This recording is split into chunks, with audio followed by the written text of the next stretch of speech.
तराना seat पर आएंगे। राधा वल्लभ जी, आपके पास आऊंगी। तराना सीट पर भारतीय जनता पार्टी ने ताराचंद गोयल को मैदान में उतारा है और कहा जाता है कि जमीनी नेता होने के साथ ही संगठन के कामों को लेकर क्षेत्र में सक्रिय रहते हैं।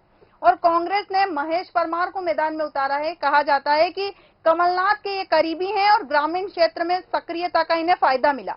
पिछले चुनाव की अगर बात करें तो महेश परमार कांग्रेस से थे, 2209 वोटों से जीते थे। तो इस बार तराना सीट का सियासी समीकरण क्या कहता है? आज मेरा वास्ता धर्म के प्रति जिसकी निष्ठा है जी, जिसे धर्म निष्ठा कहते हैं, जी जी, उनसे पड़ा है। बिल्कुल। तो अब मुझे भी धर्म की बात करना चाहिए। बिल्कुल। तो जहाँ तक प्रश्न उठता है तराना क्षेत्र का, जी, अब ये ताराचंद गोयल ये बनिया परिवार से आते हैं। बिल्कुल। और उनके आगे है महेश परमार। ठीक, महेश परमार और गोयल में बहुत फर्क होता है।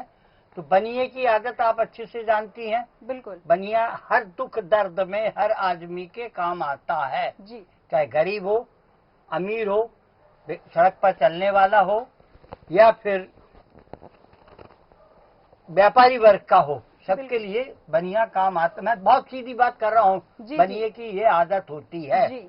तो अब यहाँ इसके सामने, इनके सामने, ताराचंद जी के सामने ये महेश परमार जी खड़े हुए हैं। बिल्कुल। अब परमार जी कितने वोट काटते हैं ये तो अभी कहा नहीं जा सकता जी, दावे के साथ। लेकिन क्योंकि तराना क्षेत्र भी जो है वो भी मालवा से लगा हुआ है और यहाँ पर भी बनियों का बाहुल्य है।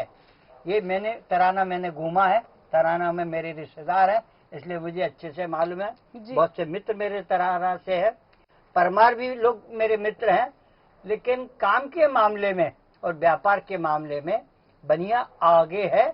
और बनिया, मैंने ये देखा है, जिस व्यक्ति के यहाँ, बनिए के यहाँ अगर 10 लोग नौकर काम करते हैं जी, वो साफ बात कर देता है कि भाई इस चुनाव में तेरे को इनको वोट देना है, तो तू मेरे यहाँ काम कर पाएगा, नहीं तो नहीं कर पाएगा। बिल्कुल, ये स्थिति तराना की है।